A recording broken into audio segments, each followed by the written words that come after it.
and just jump right on in. I got to tell you, these examples right here are some of my favorite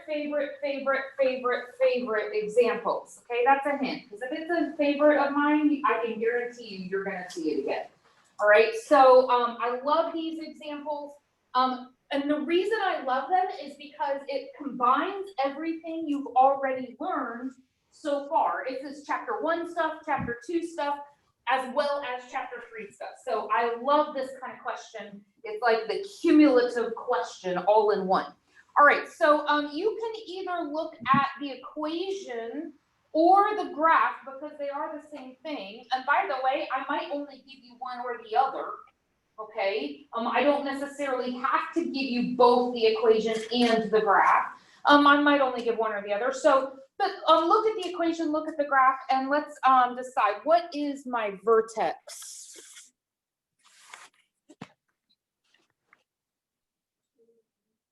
All right, 2, 1. And if you look at this according to chapter 2 stuff, you can see that, hey, I'm supposed to move to the right 2, and I'm supposed to move up 1. Yes, you still have to know the things that we learned in chapter 1 and 2. We're going to keep on building on that stuff. Okay, so we're going to move to the right 1. Let me make this a little thicker. Okay, and up 1. All right, and where is my domain? Again, this is chapter 2 stuff. What's my domain? Left to right. If you've already answered, take a break. All right, but if you haven't answered, you're up. Why is it negative infinity to positive infinity, Reed? Yeah, yep. This guy's getting wider and wider and wider and wider. How about range? All right, so this is going from the bottom all the way to the top. So we're going to start at negative infinity. And what did you say we were going to stop at? Okay, and when I stop at 1, Devin, am I going to use the 1 or not use the 1? Yeah. Okay. Let's skip over part C for a minute, because that's something that's a little new. And so I'll come back to that one. Let's keep doing the review stuff. D, what's my interval of increasing? Over what interval is my graph increasing? From where to where? Good, negative infinity to 2. Now let me remind you of intervals of increasing, decreasing, and constant, because there's a couple of rules that we had with that. Rule number 1, we always use intervals. Rule number 2, we always use x values only, which means we're moving from left to right.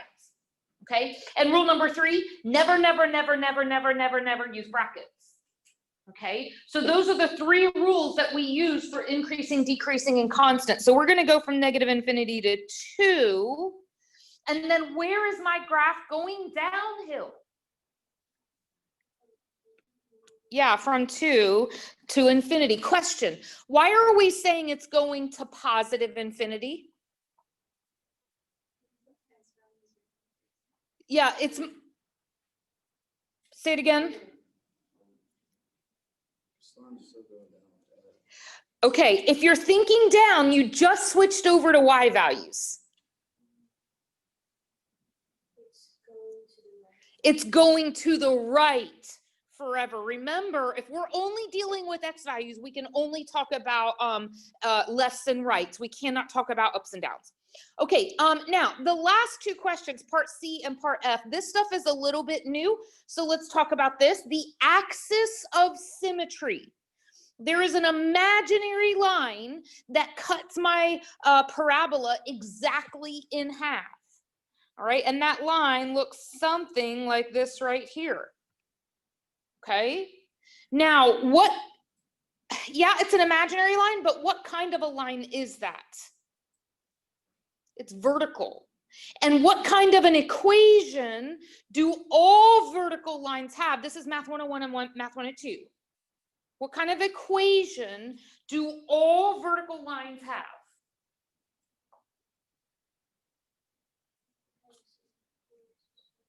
X equals some number. Okay, so the equation of a vertical line is going to be x equals 5, x equals -9, x equals 3, x equals 10.1. All of those are vertical lines. All right, so then what's a horizontal line equation? Y equals a number.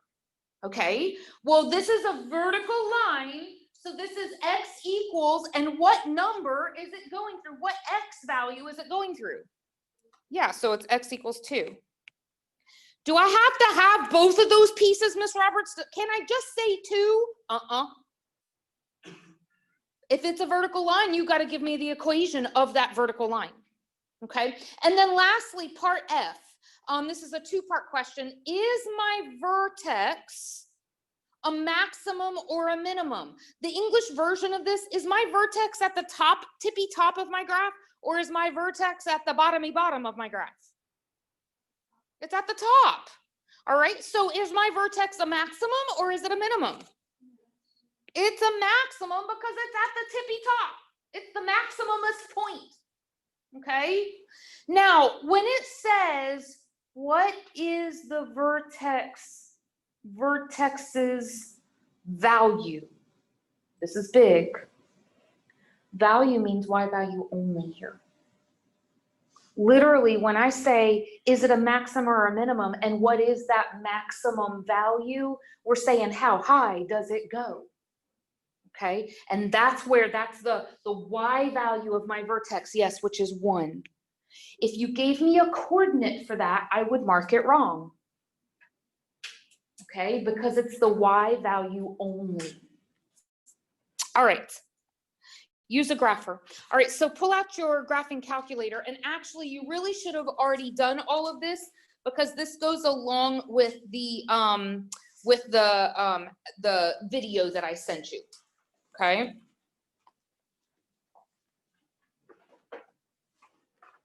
All right, so let's type this guy into my Y equals.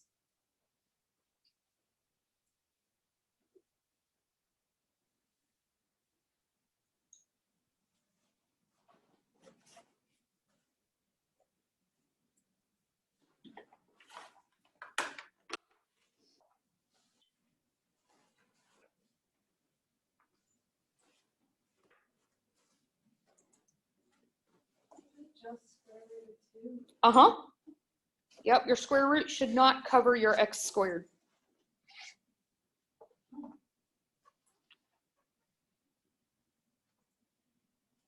So I picked something as ugly as I could possibly choose.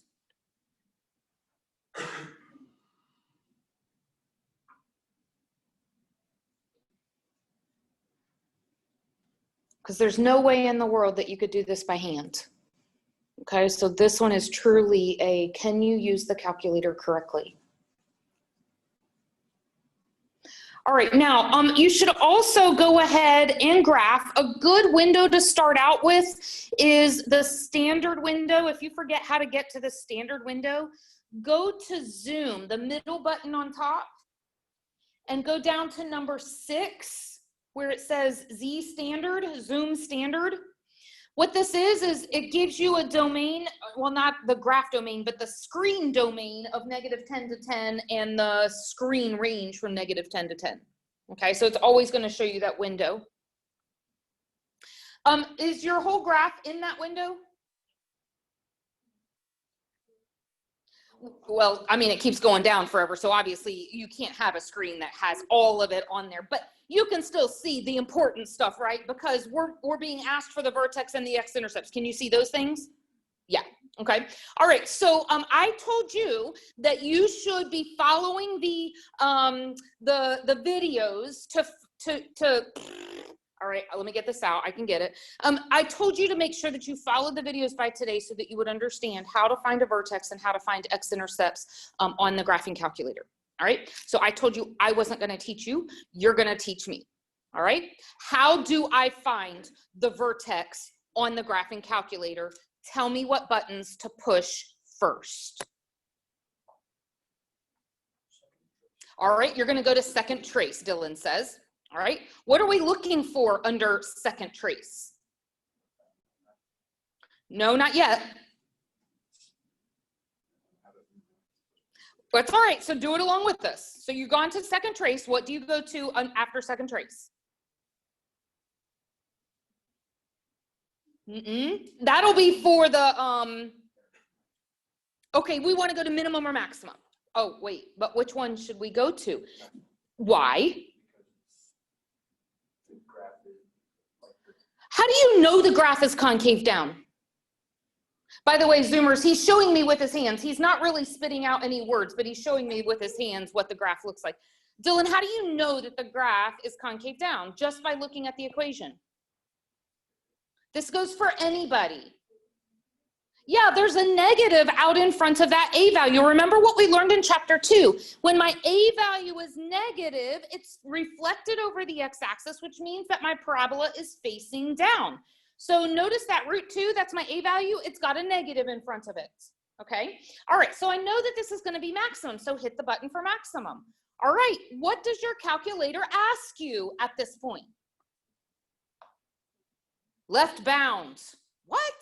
Left bound? All right, so remember that on the video, this is basically what it looked like. You're not graphing yet, okay? Well, actually, there is a graph there.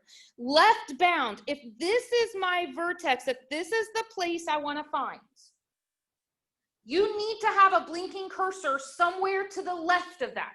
Now, you can't be thinking ups and downs, you're only thinking lefts and rights, okay? So one way to do this is get your cursor as close to the vertex as you can and go a couple clicks to the left.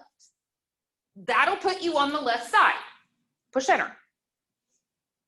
Okay, what is your graphing calculator asking you next? Right bound. Okay, do the same thing, only you want to be on the right side of the vertex. Click enter. What is your calculator asking you? No, you don't want to guess. Are you crazy? Push enter. And then what?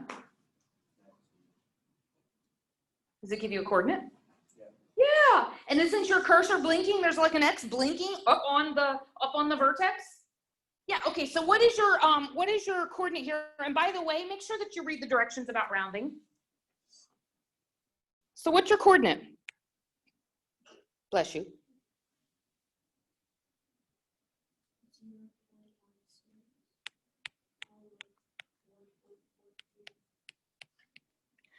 Do you guys agree with Sierra?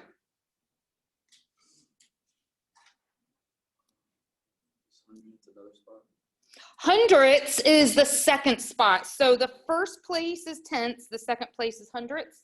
You do have to look at the thousandths place to decide whether or not to keep the number the same or to make it move up. But yeah, that is the hundredths place. Okay. All right, so that takes care of the vertex. Now let's go for the x-intercepts.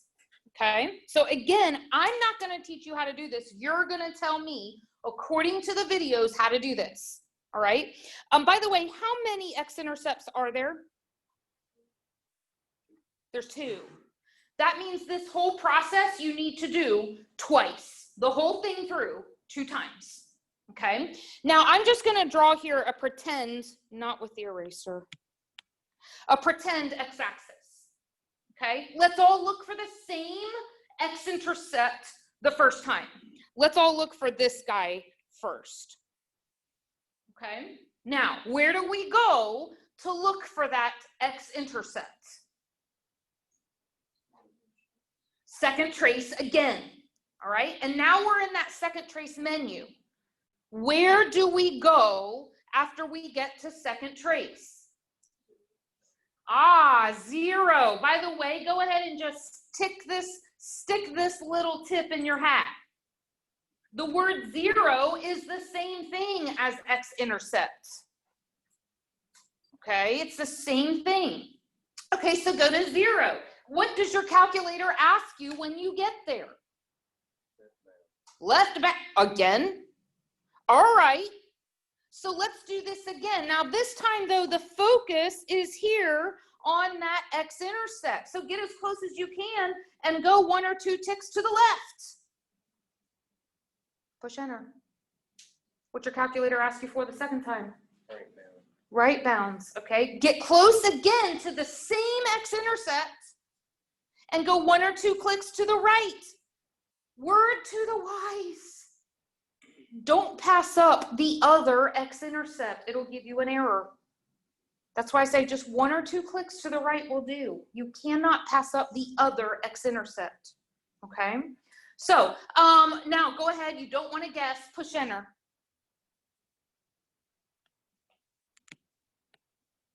Okay, so what is one of my x-intercepts? You already answered the last one.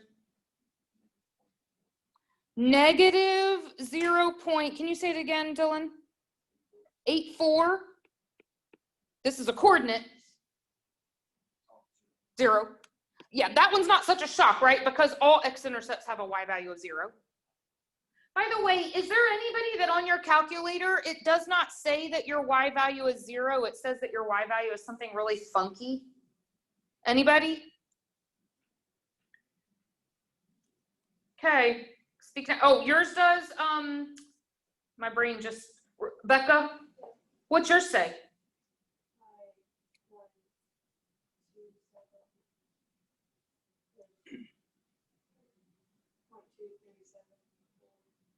It actually has a number? Mine just does this. Okay, so yours, Becca, I would say that you did something wrong. Have you gone past the guess screen? Did you push enter on guess? Mine just did that. You went past the other x-intercept. I did, so I went to second trace, I went to 0, and then. Wait a second, that's not the right graph. You don't even have x-intercepts. No, you've got the whole entire equation is underneath a square root. That parentheses should have ended after the 2. What did you say, Becca? That's where I get to guess, it does error, and then I have to do it all over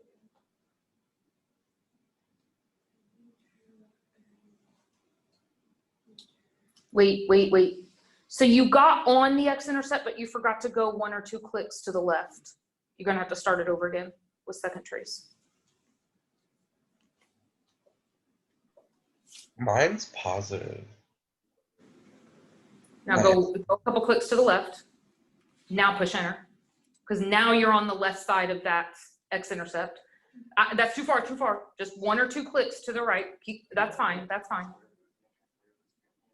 Enter. You don't want to guess. Second x squared. Okay. Does that make sense? Yeah. All right. I heard a question on Zoom, something about positive. Can you say that again, please? My x-intercept is positive. Like it's a positive 0.84.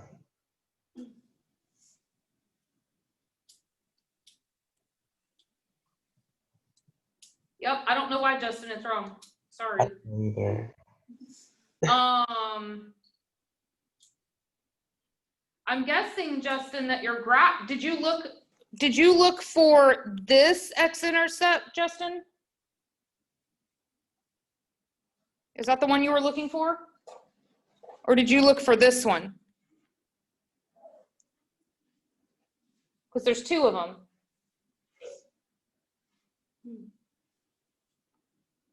Are you saying anything, Justin? You're muted. No, I'm looking at my calculator. Okay. Justin, I'm going to keep on going, all right? Okay. Okay. So we got to do the whole process over again. Go back to second trace, but now our focus is going to be over here. Here's our focus. Okay. So you're on second trace. You go to 0. Now when it's asking you for left bound, get close to the other x-intercept and go 1 or 2 clicks left. Okay, push enter. It's asking you for the right bound. Get close to the x-intercept and go 1 or 2 clicks right after you get close. Then push enter. You don't want to guess, so push enter. Okay, what is your second? By the way, this one is positive. It's on the other side of the x-axis. So what do you got there? 1.16, comma, 0. Okay.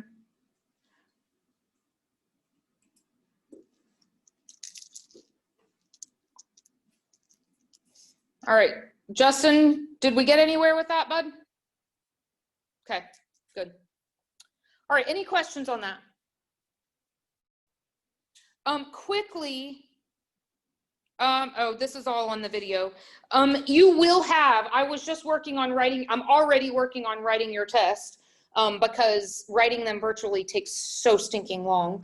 And so I've already put a height of a projected object on your test, okay? So make sure that you don't ignore that video. And let me just camp out here for a minute.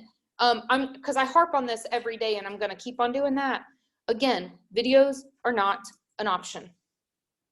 Videos are not an option, okay? What I just, those notes that I just pulled up, I should be, I'm not gonna do this, but I should be able to come around to every single person's notes, and that's already, wrong section, but that's all you're here too. These notes are already filled out because you've already watched the video. Okay, that should just be an automatic. I should be able to give bonus points, and every single person in the class get bonus points for that. Okay, by the way, are give enough bonus points? Okay, so you've got your embedded questions bonus points. Here's another problem I got. Last test, I got to add points out of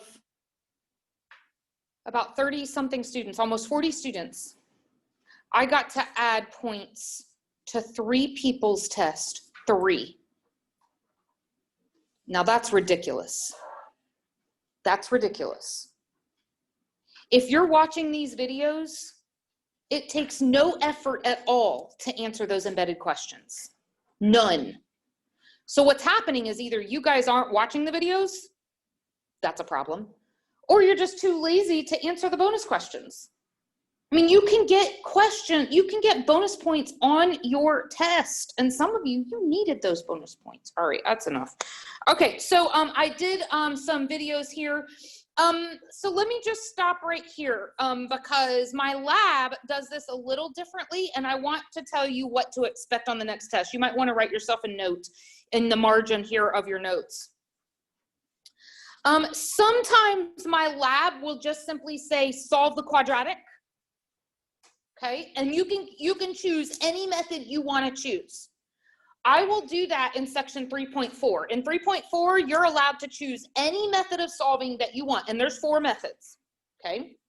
But when it comes to section 3.3, I will specifically ask you on your test, solve by completing the square, solve by using the quadratic formula, solve by using the zero product property. Okay, or the last one, solve by the square root method. Now, you can get the answer right by doing another method, and I'm not going to give you the credit for it. So, like, I have a lot of students here, like, Ms. Roberts, my favorite is the quadratic formula. All it is plug and chug. I'm going to just use the quadratic formula every time. And I'm going to mark 3 out of 4 of your questions wrong because only one of those questions is solved by the quadratic formula. All right. So my lab isn't always specific, but I am. So make sure that you're practicing all 4 methods so that you can do what you need to do when you're asked to do that. All right. So let's just come down. We're going to use quadratic formula because that is everybody's favorite. But you need to know how to do the others. And you say, Ms. Roberts, why aren't you teaching us the other methods? Because you were taught them in Math 101 and Math 102. This is a review section. Okay, so I'm not going to take the time to review with you when I did that with you on video. Okay, so let's solve. Before I can do any solving on this, what's the problem? What's the issue? Yeah, I need it to be in standard form. It needs to say ax squared plus bx plus c equals 0. And it's not like that. So I can't do anything with the quadratic formula until it's in that form, okay? So what will you do to get it into that form? All right, so let's distribute. And that's going to give you x squared minus 2x. And what else will I do? Yeah, both of the terms on the right side, let's move them to the left side. So that's going to be a minus 2x, a plus 2, and now that's going to equal 0. Combine your like terms.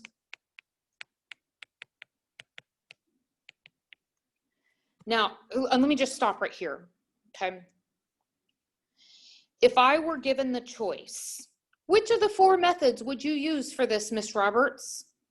Well, I have to follow the directions, but if I were given the choice, I would not use the quadratic formula. The quadratic formula is the hardest method for this one.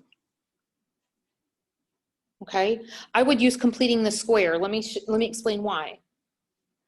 Completing the square is really simple when my A value is 1 and my B value is even. So if my A value is 1 and my B value is even, I am so going for completing the square. It is the #1 easiest method. Okay, we are going to follow the directions on this one. Okay, but just so you know what I would do if given the choice. Okay, so I gave you some videos with songs, right? Did you see the 3-year-old singing the quadratic formula song? Yeah. Okay. So I'm not going to sing it for you. He did a great job, so I don't need to. So we got x equals, what does my formula say? X equals what? Negative b. Now remember, the word negative is just simply another word for opposite of. Okay. So when you look at my equation, what is my negative b? 4. Okay, what's the next piece of my quadratic formula?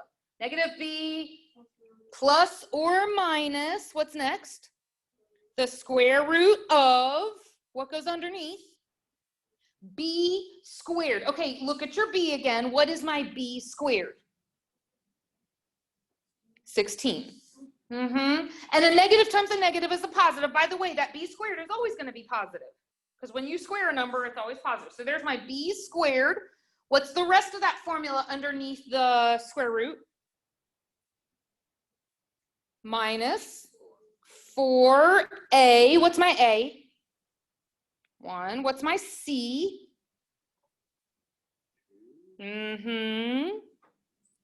What's the next part of my formula? All over. It's not just the square root that's over. It is all over. Over what? 2a. Now, normally I'm not going to write 2 times 1, but for this first time I will, just so that you remember I didn't forget an a there. Okay, now let's clean that up. So we've got 4 plus or minus the square root of, what do I have on the inside? 16 minus 8. Okay, I just asked you an easy question. 8, thank you. Should I worry about my Math 110 students? 16 minus 8. Okay, where did what in the world? I don't know what happened with that. All over 2. Are you finished? No. What does that root 8 become from section 3.1? Yeah, so 8 is 4 times 2. So what will I write there in simplified form? What is the square root of 4? Times the square root of 2. Right? Okay. Do you remember from the last class period how we shared the love and made 2 separate fractions? Let's do that here. So we have x equals, my first fraction is this guy, the 4 over 2. I'm running out of room here. No, I probably would just do that mentally. Reduce it. Plus or minus 2 root 2 over 2. I'm sharing the love. Don't forget that that denominator goes to both pieces of your numerator in adding and subtracting. And now we can reduce our fractions. So I'll do the first one because that one's easy. 2 plus or minus. How does the second fraction reduce? Yes, it can. Yeah, remember the rules from section 3.1, how you're allowed to divide outsides and outsides? So you've got a 2 on the outside and you have a 2 on the outside, 1 on the top, 1 on the bottom. So those 2 can reduce each other. That's 1 times the square root of 2 wasn't touched. By the way, how many answers does that give you? How many solutions? Yeah, 2. Are those solutions real or are they complex? Okay, I have 1 person who's voted. Real or complex? Okay, why are they not complex? There's no I in them. Okay, an I is what causes something to be complex. A complex number, A plus BI. All right, so these guys are, I have 2 real solutions. If I graphed it, I would have 2 x-intercepts. Remember, the word 0 is the same as x-intercept? Here's another mind-blowing concept. The word 0 is the same thing as x-intercept, is the same thing as solutions. Okay, so if I'm asking you for solutions, or if I ask you to solve, I'm really asking you to find the x-intercepts. Okay, any questions before I keep moving to the discriminant? Any questions? Okay, I can only see a few people on Zoom. I can't see everybody, so if you've got a question, you got to speak up. Okay, so let's go then to discriminant. Again, you had a video on this. I'm not going to repeat what the video says. Let's just jump right on into an example. Okay, so find the discriminant. Well, what was, according to the video, what was the formula for finding discriminants? Nat? Thank you. B squared minus 4AC. Okay, so my discriminant is equal to B squared minus 4AC. Where have you seen that before? Inside the quadratic formula. Can you go a little deeper? It's not just somewhere inside. It's where? It's inside the square root. Yeah. By the way, what numbers are we allowed to have inside of square roots, generically speaking? We're allowed to have positives. Okay. This is where the discriminant concept comes in. All right. Because when I have a negative under the square root, what do I end up with? What's the square root of a not? Stink. I just gave it away. What's the square root of a negative? It's imaginary. It's I. Okay, so it's complex. All right, so it's that negative under the root that gives me a complex number. Okay, so if I go ahead and find the discriminant, what is my B squared? Okay, minus 4 times.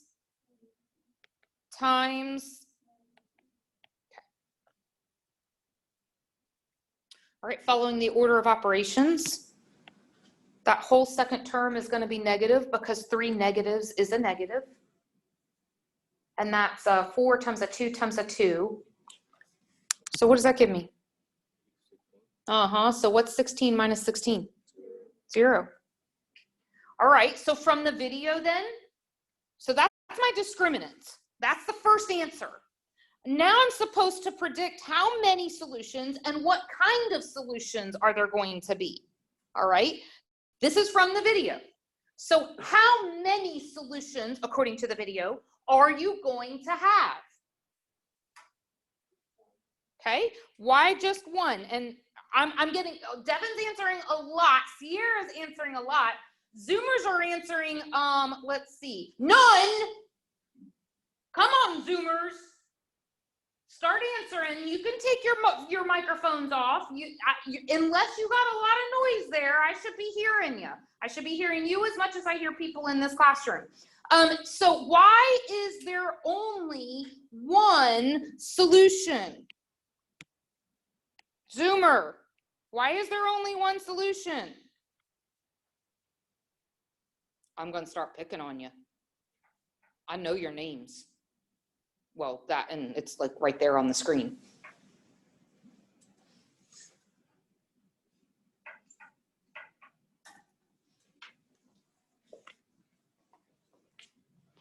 I'm coming to get you. All right, Jada, why is there only 1 solution? I don't know. Oh, I don't know. That's like the easiest answer ever, right? She's gonna get off my back after this. Jada, I'm letting you off the hook right this minute, but that's not normal. Okay, Taylor, why is there only 1 Solution. Is it because it's equal to 0? Yeah. It's because it's equal to 0. All right, so then that wasn't the only thing I was supposed to do. I was supposed to predict how many, got that part, and what type of solutions do I have? All right, another zoomer. Let's see, Brianna, what kind of solutions do I have according to the video? I do not remember. Okay, that's all right. Do you have your notes in front of you, Brianna? Because I don't mind if you look. Okay. Yeah, totally. In fact, I expect you guys to be looking. You haven't had a chance to memorize it yet, so that's totally fine. So if you have your notes there in front of you. What's that? It's really right here. Right underneath discriminant. Oh. Do you see where I'm looking, Brianna? Well, it's not on the screen. Go ahead.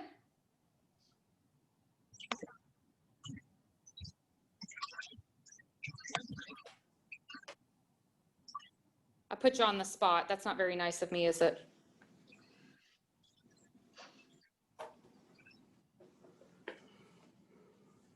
All right, Blake, help her out. Real. Why? Yeah, help me out. Poor girl. Blake, why are they real? Why is it real? There's only one. Because it's equal to 0. Okay, so let's come back up here. Whenever my discriminant is equal to 0, there's one real solution. Okay, so by the way, that little table there, that's something that you're going to want to memorize. Okay, let's go over to number 7 quickly. So can I jump into discriminant the way it is right now? No. What do I got to do? I got to move the x over. Does it matter where I put it when I do move it over? Yeah. Remember, it's got to be ax squared plus bx plus c equals 0. So your a's, b's, and c's have to be in order. You got to, how do you move it over to the left? Subtract it. So minus x. Does that make sense, Jacob? Okay, so here we go. My discriminant formula, b squared minus 4ac.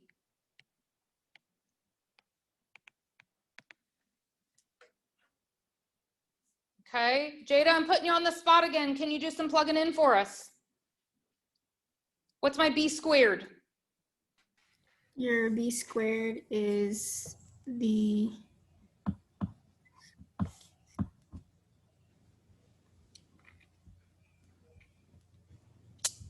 What's your b, Jada? 2x squared. No, what's your b? If my formula is ax squared plus bx plus c, what's my b value? The x. No, I need the number in front of that. 2. What's the number in front? 1. What kind of a 1 though, Jada? That's important. -1. Yeah, and so you're going to square that number, and what will you get? 1. Yep. Minus 4. Jada, what's your a? Your a is 1 again, or 4? A has to be the first number. So it'd be 2. Very good. What's your c, Jada?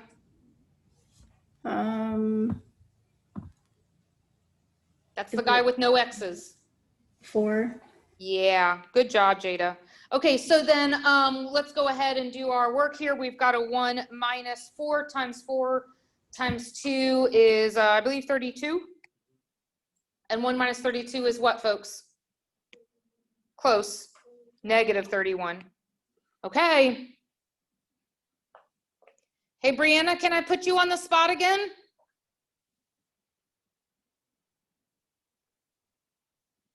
Oh, she didn't leave, did she? Brianna? I'm here. Oh, okay. Phew, I was afraid I made you so mad that you left. No. Okay, can I put you on the spot again? You can, but I can't find. I got all of my notes except for 3.3. Oh dear. Okay, so that makes sense. So that's fine. That's fine. But you need to get those. Let's see. Who else can I pick on Zoom? Anthony. How many solutions do I have, Star Wars? I also do not have my notes on me. Okay. I have failed you. I apologize. You have failed. Actually, it's not me that you failed, Anthony. It's yourself. Okay, so let's see. Who else? Mary Alice, I haven't picked on you yet. How many and what kind of solutions will I have? 2 complex solutions. Okay, 2, and they're gonna be complex. Now, why did you choose that, Mary Alice? Because it's negative. Because my discriminant is negative. Okay. All right. Moving on here. I've already mentioned this, but I'm going to add one more word. These 4 things mean the same thing. I've already said that zeros, x-intercepts, and solutions are the same things. One more word that means the same thing, and that is root. Okay, so all 4 of those mean the same thing. Number 8 is one that you would use in the calculator. I'm not going to do this one. You can do this one on your own. But the biggest thing to remember for this example number 8 is this part right here, that you have to set it equal to 0. It's got to be in standard form to be able to enter it into the calculator. So for number 8, you would need to subtract 5 on both sides. And this is exactly like the question that we did at the end of 3.2 just a few minutes ago in the graphing calculator. Okay. Some of your calculators do fractions, and some of them don't. You just use the division bar. So for a 1/6, you would just type in 1 / 6, and that's all that you need to do for that, okay? So this one is exactly like the last one that we did on the calculator. And this is a really important graphic here. This is huge. Understanding, I'm not just saying, yeah, I see it, I understand it, let's move on. It is really digesting this is a big deal. Whenever you want a vertex, this is that turning point, my maximum or my minimum. And I've got several different things that I can use, but the biggest one that I'm gonna use is -b/2a. That's the shortcut version. I showed you how to do that with completing the square, but the easier method is using -b/2a. But if you are asked to solve, or if you're asked for x-intercepts or solutions or zeros or roots, you've got 4 methods for finding that. You've got the zero product property, the square root method, the quadratic formula, and completing the square. Okay, those are a big deal. And there's a graphic there to show you how they're different on the graph. All right, so this is a very important thing to understand. All right, example number 9, solve for the indicated variable. You're used to me telling you to solve for x. Okay, you're not used to me telling you to solve for r or solve for t. You what? My notes don't have the pi symbol. You just hit second and then the button you hit to with the Your notes? Yeah. Oh, it didn't print. Okay, so if your notes did not print the pi, put that in there. Okay? I was like, what the heck? Isn't this just r squared? Yeah, no. Yeah, so it should say pi r squared. That's weird. I don't know why it would have done that. So if you printed your notes and there's no pi in there, go ahead and write it in because it's there. All right, so we're trying to get r alone. Okay, so the first thing that you got to ask yourself, what needs to be sent to the other side first? If you want r alone, figure out what's with it right now and send it to the other side. So what needs to be sent to the other side? Okay, so I heard 2 things. I heard the pi and I heard the square. Which one has to go first according to the order of ops? Okay, so read. You're answering my question correctly. Maybe the question was misleading. Order of ops, you have to follow the the order of operations when I'm actually plugging in numbers. But when you are sending things to the other side, you are undoing the order of ops. So you have to work backwards. So the pi has to go first. The multiplying is the outermost piece that has to be sent to the other side. Okay? What operation is happening with the pi right this minute? Multiplication. So how am I going to move it to the other side? Division. All right, so I'm going to divide on both sides by pi. So this is going to be a over pi is equal to r squared. Is my r alone? Did I get r by itself? Oh, I know. Okay, so what do I need to do to get r by itself? Square root both sides. All right, now there's a rule here. There's a rule here. This is a big deal. Whenever you take the square root of both sides, what do you need to remember? Plus or minus. So I'm going to take the square root of both sides, and when I do that, I have to remember the plus or minus. Now, over on the right side, what do squares and square roots do to each other? Yeah, they cancel each other out, so I'm left with my r. Woohoo! I wanted r by itself. Okay. But on the left side, there's also a rule. Do you remember back in section 3.1 how I wouldn't let you have an I in the denominator, that it's not simplified to have an I in the denominator? Wait, what is I? Okay, but can you tell me exactly what I equals? It's equal to a square root of -1. If you can't have an I on bottom, you also cannot have a square root on bottom. Okay? So the problem with this is that I have a square root on bottom. So let's remember how to get square roots out of the denominator. Okay? So in order to do this, what I'm going to do, let's just copy what we've got, okay? So we have the square root of a over pi. That's just a copy. And I'm going to multiply. What's the only thing in the world that's legal to multiply by? That's legal to multiply by and not change things. 1. It's the only number in the world that I can multiply by and I haven't changed a thing. Okay? So I'm going to multiply by 1. Now, it's not going to look like a 1. It's going to be a fraction. Okay? So let's think of a couple of options. I could multiply by pi over pi. That's legal, but it doesn't make my root go away on bottom. So I'm going to multiply by the root of pi over the root of pi. That's still legal because the top and the bottom are identical. Now you have to remember rules from section 3.1. Okay, remember the first rule was always deal with your negatives. What was the second rule? It's in your notes. I'm okay if you don't have it memorized. Good. I'm allowed to multiply and divide insides and insides, outsides and outsides, never mix them up. So let's go with the insides and insides. So when I multiply the bottoms together, because that's how you do fractions. That's how you multiply fractions. What is the square root of pi times the square root of pi? It's the square root of pi squared. What's the square root of pi squared? Pi.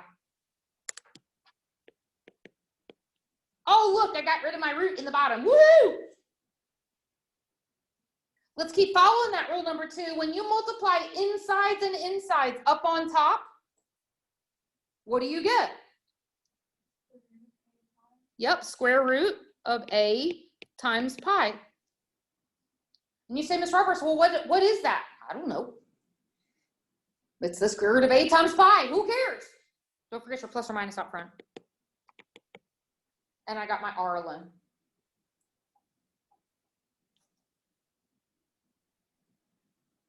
Okay.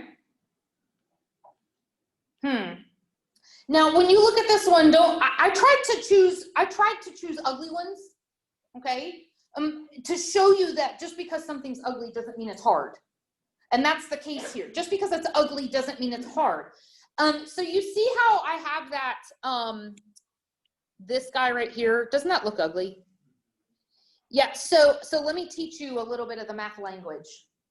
Yes, you could say that that is S sub 0. That's correct to say that. Mathematicians call that S sub naught.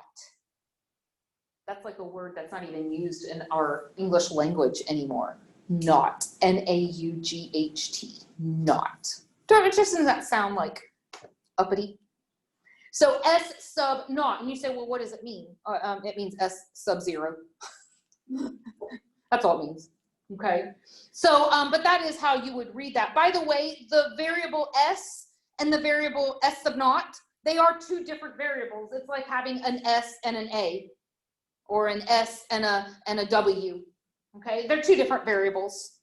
So that S sub naught just makes it a different variable. That's all it is, okay? All right, we want to get T alone. So what's on the outer parts of T that can be sent to the other side first? No, it's too close to T. I mean, yes, it needs to be sent, but what needs to be sent first? A K needs to be sent first. By the way, how will we send that K?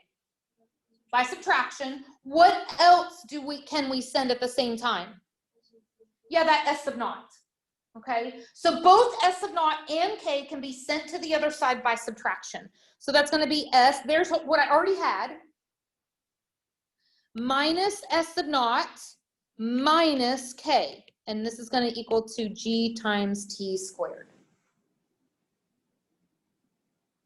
What's the next layer that we need to, it's kind of like ripping away onion layers. You know, if you want to get to the very center of the onion, you got to keep just ripping away layer after layer after layer. So the outer layer was the S sub naught and the K. What's the next layer that needs to go? The G. And how am I going to send that G? By division. So that's going to be S minus S sub naught minus K all divided by G is equal to T squared. And what's the next layer that needs to go? Yeah, and how do I get rid of squares? Square root both sides. Good, Jacob. Remembering the plus or minus. Now, on the right side, what do squares and square roots do? Cancel. Yay, my T is alone. What's wrong with the left side? Has square root on bottom. We're not allowed to have that. It's like giving me an unsimplified fraction. So what am I going to do to get that square root out of the bottom? All right, let's multiply. Now, where am I multiplying by the square root of G, Becca? Good. The top and the bottom. By the way, why is that legal? It's the number one. How many times have I asked you that question?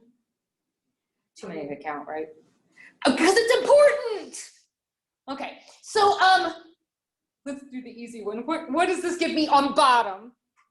Whew, G, okay. Because the square root of G times the square root of G is the square root of G squared. Up on top, what should I write? Don't think too hard. It's really not as hard as it looks.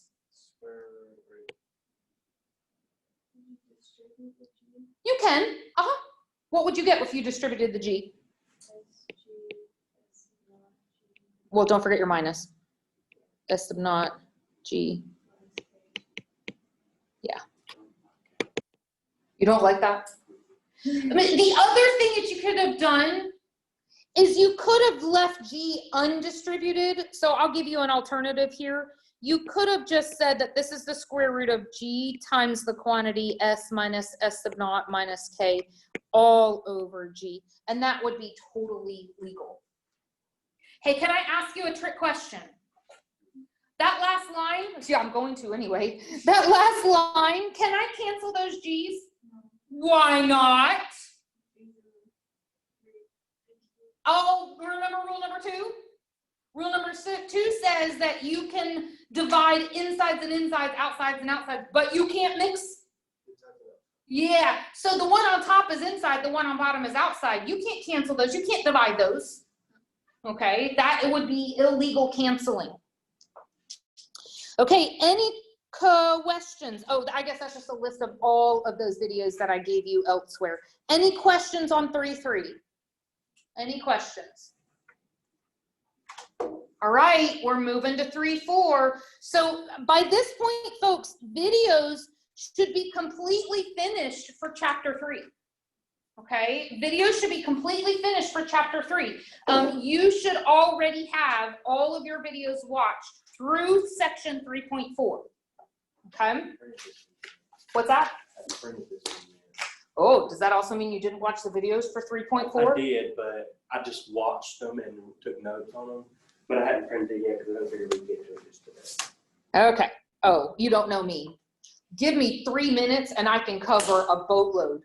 So yeah, I'm not worried about being behind. I'm gonna get caught up. I'm not worried about that. Okay, so look at example 1. Find the maximum y value, and then you're given an equation. All right, so let me ask you a series of easy questions. Okay? That equation, if, I'm not going to, but if I let you graph it in the calculator, what would that equation look like? A parabola? Can you be a little bit more specific? A parabola reflected across the x-axis. Good, it would be upside down, reflected across the x-axis. So then wouldn't the vertex be at the tippy top? Oh, that's why we're asked to find the maximum. Do you see how it says maximum y value? That's the same code for go find the y piece of the vertex. If you see max or min in chapter 3, bingo, vertex. You got a shortcut for finding vertex. Oh, now what is that shortcut for finding vertex? Number on the outside. Negative b over 2a. Oh, oopsie, I forgot about that. Right? So, okay, so let me remind you, if you're, oh, that is ugly. If your parabola looks prettier than that, but same concept, and this is your maximum, remember this guy is named a vertex, we also call it HK, remember that? And the way that you find your H value is negative b over 2a, but I don't want to know my H value. This says I want to know my y value. Well, how do you find your y value? Yeah, you got to find your H value first, plug and chug to get your K value. Okay, so this is just a review here. All right, this question is a review. So let's do, to get the H value, let's get negative b over 2a.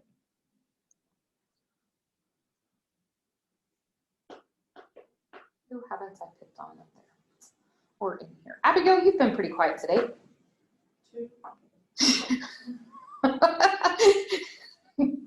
Sorry, Abigail. She threw me the answer and was like, she was ready. Can you explain, Abigail, how you got that number?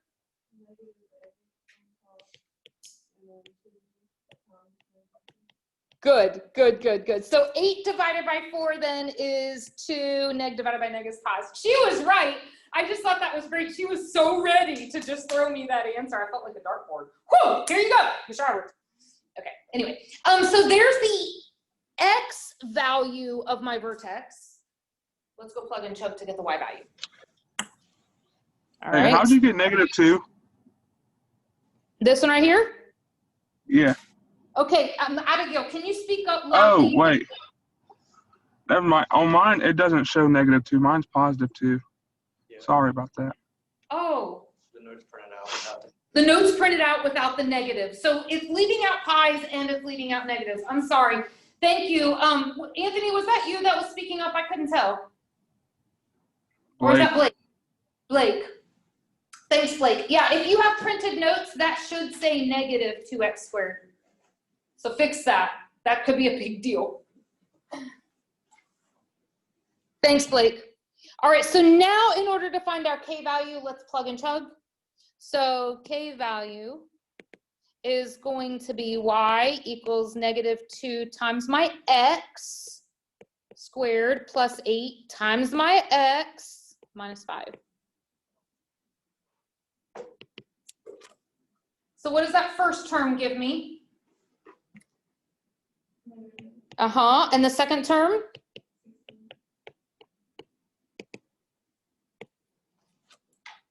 So you should get a 3 overall. Now, how do I answer the question? Like if I left you a short answer box and it said find the maximum value of this quadratic, what would you put in the answer box? Just the 3. Just the 3, because I only asked you for the y value. Remember me saying earlier how a maximum or a minimum is always going to be a y value?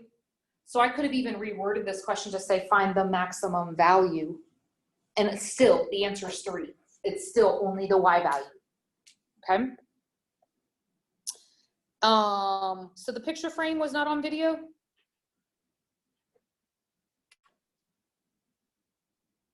Did 3.4 have a video? I don't remember. I can't remember either. I don't remember seeing that. It was a PowerPoint. Yeah, it was just a PowerPoint. In the learn section? It wasn't a video. Okay. Mine wouldn't load. Like I said, for like 2 minutes, refreshing it and it wouldn't load. Change browsers. Switch your browser. Okay. By the way, I said this before, guys, but I'll say it again. If you're ever having a hard time with my lab, switch your browser. I mean, I switch browsers frequently in my lab. So it's weird. Some days Firefox will work just fine, and some days Safari won't work at all, and some days Google Chrome is the best one. It just depends on what mood it's in. And I don't know whose mood it is. I don't know if it's the browser mood or if it's my lab's mood.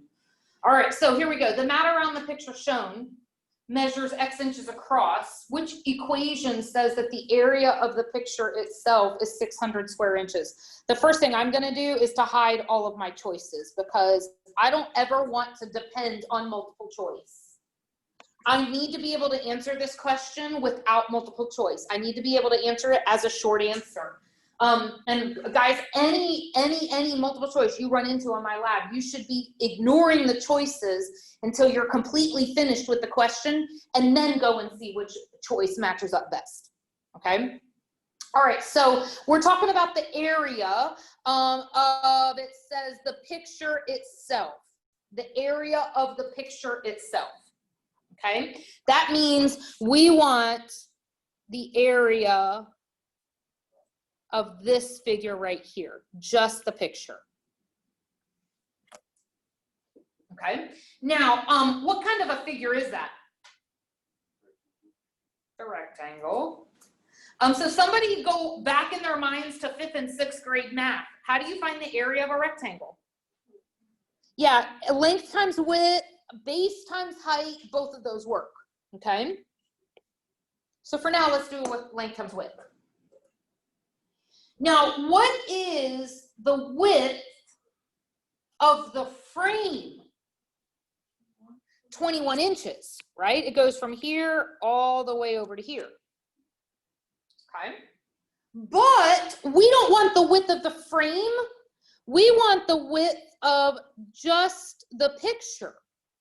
So the question is what is this width right here that we don't want? No, listen to the question, because that's the final answer, but that's not the answer to the question I asked. Okay, so what's the width of this right here? That's X. That's what you're given in the picture. And then what's this width right here? Somebody else. X. Okay, so my picture then, yeah, the frame is 21, but I got to take out 2 X's. And that was what Devin was trying to tell me. So the width of my picture, this isn't, I'm going to go put it in for W. The width of my picture is 21 inches minus 2 of those X's. Now let me get rid of some of my markings here. Because now I want to talk about the length or the height of my picture. Okay, so how tall is this picture? How tall is the frame, excuse me? 34 inches. But my picture starts here and ends here. So once again, how much is this? How much is this? Both of those are worth x. So what is then the height or the length of my picture? 34 minus 2x. All right, now the last question I have for you, what did the question say was the area of the picture? It gave you a value. 600 square inches, I believe is what it said. Yeah, 600 square inches. So in for area, let's put 600. Does that match anything we've got? Mm-hmm. It doesn't ask me to do anything else with it. Okay, it just simply says to match which would be a good formula or a good equation for area. Okay, now if you're on Zoom and you cannot see the classroom, get to the point where you can see the classroom, because I'm gonna be doing some visuals here, okay? So I'll try to stay within the camera's sight. Okay, so example 3 says, suppose that x represents one of two positive numbers whose sum is 45. We'll stop right there, okay? How many numbers do I have? I have 2, okay? So I'm gonna put one in my right hand and I'm gonna put one in my left hand, okay? So I got 2 numbers. Now, what is one of those 2 numbers? What does it say in the first couple words? It's x. Let's call the one in my right hand my x, okay? In a minute, I'll name the other one, but I'm not worried about that one yet.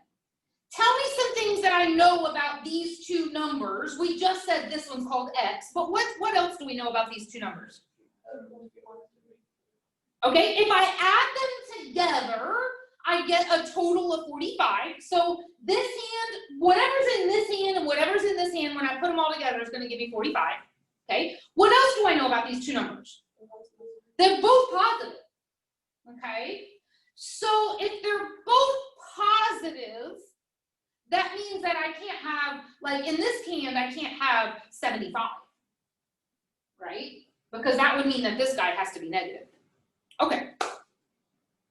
Now, whenever you come into a word problem, how many of you in here, and I'm looking at Zoomers too, how many of you in here love word problems? I already know the answer to that question.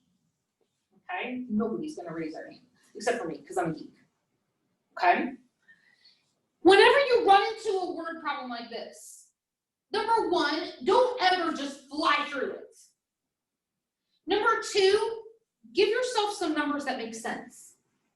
Okay? Instead of dealing with, like, this hand is x and this hand is something else, deal with a pretty number. Okay? So let's go small. Let's say that this hand isn't x. Let's say it's 2. Now don't tell me what's in the other hand. Tell me what math you're thinking of to get to the other hand. Addition. Okay, so tell me the addition that you're doing. No, I said don't tell me what's in this. It would be subtraction. What are you subtracting? Yeah, my 2 known pieces, I know that they have to add up to 45, right? So I know that this guy is 45, take away this guy, right? So 45 minus my 2 is where he got the 43 from, okay? It's kind of hard to, like, just not give the answer, isn't it? Yeah. Ah, great! So if this hand is x, the other hand has to be 45 minus whatever this guy is. 45 minus x. Okay, so when part A says represent the other of the 2 numbers in terms of x, it's going to be 45 minus x.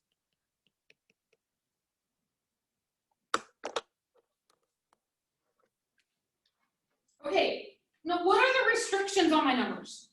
Like I said, you know, this number can't be 75. Between 0 and 45? I'm good with that. Now, how do I write that all of my x's have to be between 0 and 45? Okay, so can you tell me what to write down, Reed? It's such that 0 is less than, oh wait, x is less than 45. But if x is just less than 45, wait, are you throwing out the 0? Or are you keeping the 0? It would be, x is greater than, 0. Wait. He's got it. He's skirting all the way around it. How do I write between? X has to be in the middle, right? And x is between what two numbers? 0 and 45. Can I equal either of those two? Yeah, I could. I could. But is 0 positive? That's a good question. So 0's the funky dude. 0 is neither positive nor negative. It's just 0. So the fact that it says that my two numbers have to be positive, I can't include 0, and since I can't include 0, I also can't include 45. Okay? If it just said two non-negative numbers, then I would include both of them. Okay, so that one's kind of tricky, but all right. Part C: determine a function that represents the product of these two numbers. Now, wait a second. What does product mean? Multiply. Yeah, it's telling me to multiply. So it says let P of X be the multiplication of these two baskets. Okay, so P of X equals what was in behind door number 1? X. And what was behind door number 2? No, go back to part A. 45 minus X. Bless you.